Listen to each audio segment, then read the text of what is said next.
নমস্কাৰ, মই হাসনাৰা। আপোনালোকে মেগী বা চাওমিন খাই ভাল পায়নে?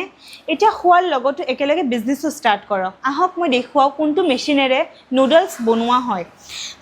এইটো হৈ গ'ল আমাৰ নুডলছ মেকিং মেচিন। এইটো মেচিনেদি কিনে আপুনি নুডলছ বা চাওমিন যোনটো কয় সেইটো বস্তু আপুনি ইয়াতে বনাব পাৰে।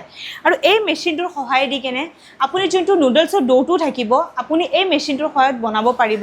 ইয়াতে অকল আপোনাৰ ময়দাৰ ডৌটো বুলি কিনে নহয়, ইয়াতে আপুনি মছলা মিক্সাৰ কৰিব পাৰিব, চানাচুৰো পাৰিব, অল এভৰিথিং আপুনি এইটো মেচিনত মিক্স কৰিব পাৰিব।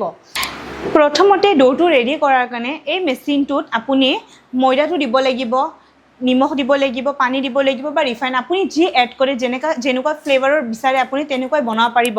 তাৰপিছত এই মেচিনটোৰ জৰিয়তে দি কেনে আপুনি নুডলছ ৰেডি কৰিব পাৰিব।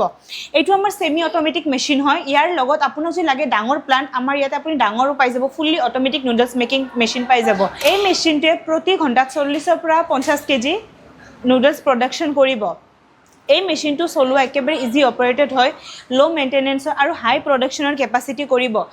এতিয়া হোটেল হওক বা ৰেষ্টুৰেণ্ট হওক বা বাহিৰত থকা ষ্টলবোৰে হওক, সকলোতে চাওমিন হওক, নুডলছ হওক, সকলোৰে ডিমাণ্ড বহুত। কিন্তু আমি চাওমিনবোৰ যদি বাহিৰৰ পৰা কিনো তেন্তে অধিক লাভৱিত আমি নাথাকোঁ। যদি আমি নিজৰ এটা ব্যৱসায় আৰম্ভ কৰোঁ বা এই মেচিনটোৰ সৈতে যদি আপোনালোকে নিজৰ এটা ব্যৱসায় আৰম্ভ কৰে তেন্তে নিজে প্ৰডাকশ্যন কৰিব পাৰিব আৰু নিজে চেল কৰি কিনে নিজৰ এটা ব্যৱসায় আৰম্ভ কৰিব পাৰিব। এই মেচিনটোৱে ফাষ্ট, ক্লিন আৰু হাই প্ৰডাকশ্যনত চাওমিন প্ৰডাকশ্যন কৰিব। এই মেচিনটো চলোৱাটো একেবাৰে সহজ, ইজি অপাৰেট হয় আৰু এই মেচিনটো আপোনাৰ ঘৰুৱা যোনটো লাইন আছে সেই লাইনতে চলিব। এক্সট্ৰা কমাৰ্চিয়েল লাইন ল'ব লগা প্ৰয়োজন নহয়। আৰু ইয়াতে এতিয়া 25% ডিছকাউণ্টত আপোনালোকে মেচিন লৈ যাব পাৰিব।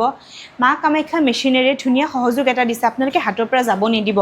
তো সোনকালে আহক, আপোনালোকে নিজৰ মন পচন্দৰ এটা মেচিন লৈ যাব পাৰিব। যদি আপোনালোকে ভাবিছে নিজৰ বিজনেছ এটা আৰম্ভ কৰিম কিন্তু কম বাজেটৰ কাৰণে কৰিব পাৰি থকা নাই, আমাৰ ইয়াতে EMI ফেচিলিটি আছে। বিশেষ জানিবৰ বাবে আৰু মেচিনৰ বিষয়ে অধিক জানিবৰ বাবে স্ক্ৰীণ থকা নম্বৰত কল কৰক অথবা আমালৈ হোৱাটছআপ কৰক।